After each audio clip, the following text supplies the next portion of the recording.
HighBridge, a division of Recorded Books, presents Ghost Warriors, Inside Israel's Undercover War Against Suicide Terrorism, by Samuel M. Katz.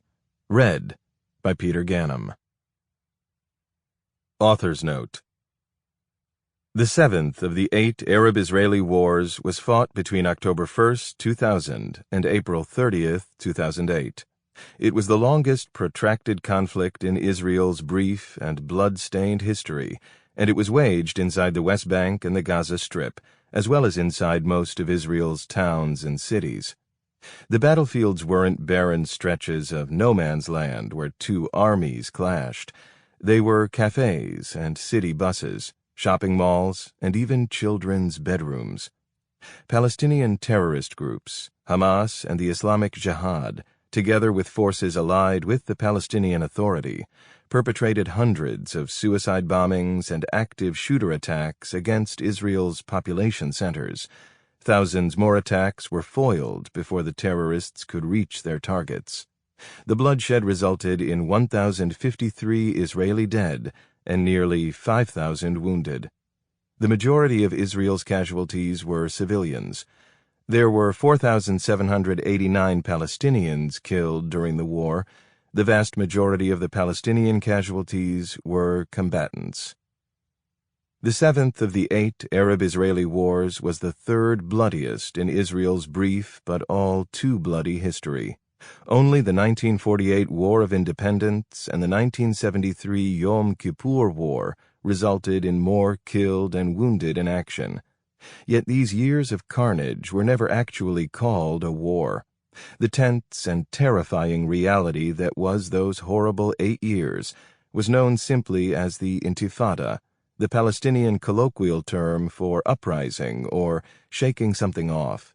This, the second such uprising, eventually earned a name, the al-Aqsa Intifada. Wars are generally fought to achieve political objectives or to conquer swaths of territories held by others. Yet there was no realistic Palestinian endgame to the violence. There was no master plan, either by Palestinian Authority President Yasser Arafat or the Hamas leadership, to achieve political concessions from Israel or to create new fact-on-the-ground territorial realities as a result of the endless killing. The only tangible Palestinian military objective of the Intifada, it appeared, was to make Israel bleed. The suicide bombings and massacres were never going to force Israel into making political concessions. The opposite, in fact, occurred. The Intifada emboldened Israel's right wing and all but diluted the political strength of the left wing in Israel, who believed that peaceful coexistence with the Palestinians was achievable. The Intifada also destroyed Yasser Arafat's post-Oslo political legitimacy as a responsible peacemaker in the eyes of the West and many Arab states who, following the September 11, 2001 attacks against the United States, found themselves on the right side of history in the global war on terror. The Intifada was by no means a spontaneous eruption of violence. For months, throughout peace negotiations with Israel, Arafat had planned for it as the means to support his political standings. He positioned his resources accordingly. Yet the eruption of the violence caught Israel by surprise.